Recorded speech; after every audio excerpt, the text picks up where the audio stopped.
Hi and hello. Pastor Johnny here. Hinaot nga ang Ginoo panalangin kanimo asa man kanining dapita sa nindot nga kalibutan ang gihatag sa Dios kanato. Mayong adlaw o tuguti ako nga mo share nining akong pagtuo sa pulong ni Kristo nga nagaingon, I am the resurrection and the life. The one who believes me will live even though they die. And whoever lives by believing in me will never die. Nasa sa John chapter 11, 25-26.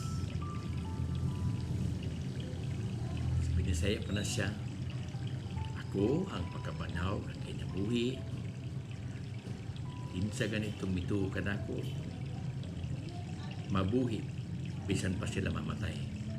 Ug ang nagkinabuhi, kanako, pinagi sa pagtuo, dili kayo namatay. Pagkalalo mo kahulugan. Sa libot pa, pasabot ni Marisunan nga, namatay mo pitatanan. Di ba? Para nako, ang key to understanding fully niini ang mga pulong ni Ginoong Hesus. Huwag ka nang magsabot ato unsa day ang kamatayon o unsa day ang gahom sa kamatayon diya sa atong kinabuhi. Una, ang gawon sa kamatayon, unsa man na siya? Ano siya gawon? Gawon mo niya mo kining mapugong na to sa pagbuhat sa kabutang. Tuo kay mahadlok tang mamatay. Dili na lang ta mabuhat. Dili na ta mabuhat sa kabutang kay mahadlok tang mamatay. Bisan paunta-og maayo na siya gutangan, makaayo sa kadaghanan ng pagtungod sa itong kahadlok na mamatay, dili na natin mabuhat. So, ang gawon sa kamatayon, muhatag sa tao kahadlok, aron dili siya mabuhat sa mga butang na angay punta niyang buhaton, ilabi na sa mga magtotoo. No? Yeah. Wala exception, bisan pa ang Kristohanon. Ani siya. Apan gingon ni Kristo, ang tinuod ganito kanako, dili na mahadlok og kamatayon. So sa ato pa, ang tinuod gamuto kang Kristo, wala na sa bokabularyo nila ang kamatayon. Ubusa, hindi sila mahadlok, wala sila kamatayon. Ang kamatayon, tinuod lamang ka na sa mga tao nga atong na kahadlok. Kung wala kahadlok sa tao ang kamatayon, wala siya kamatayon. Dili issue niya ang kamatayon, wala vocabulary niya ang kamatayon, di ba? No? So, mo na ibot pasabot ni Kristo sa tinuod nga pagtuo niya. Mo ni nahitabo niya mismo o sa iyang mga tinunan nga tungod sa ilang pagsunod kay Kristo, ipamatay sila apan giatubang nila ang kamatayon.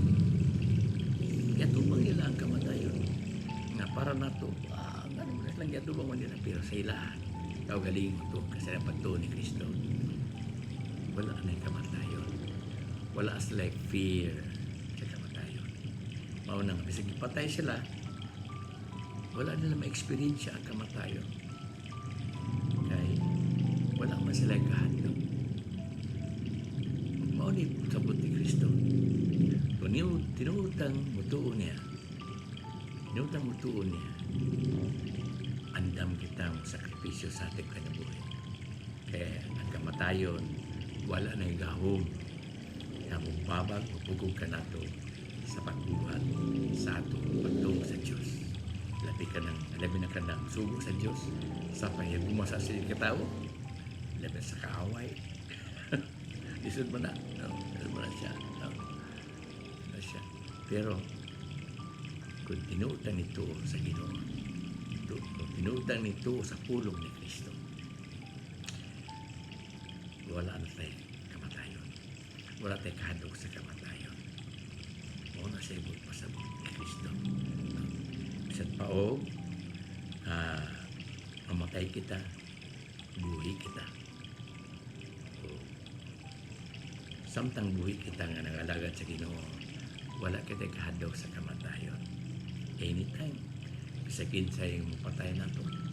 As long as ang atong buhan na nagbuhat kita, na iya kini sa Diyos, dili kini mapugnan, dili kini mapugnan sa gahom sa kamatayon. Tungod kaya kamatayon, nawad-an na sa iyang gahom, nawad-an na sa kanlala,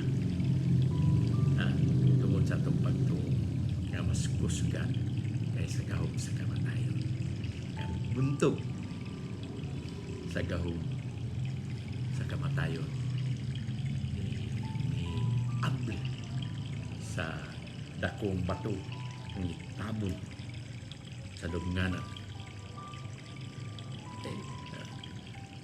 The sting of death has lost because of our faith in Jesus.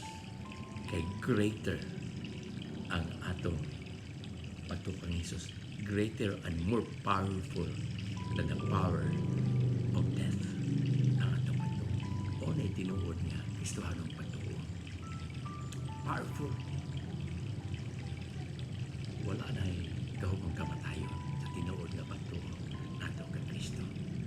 So we do anything, even if we don't like it, even if we hate something that we do, because it is the will of God to do it.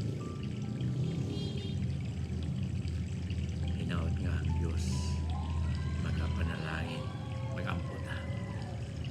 Ama namo nga nasa langit, pagdaigo ng iyong ngalan, marika namo ang iyong harian, dini sa yuta, iyon man sa langit. Katay ka namo ang among kalaan sa patag-adlaw. O pasaylo ka sa mga kalagpasan, sama sa pagpasalan namo sa mga nakalapas ka na. Ay kami tupyan sa panulay Ginoo. Tuwasa kami Ginoo. Tungod kay imo ang iyong harian.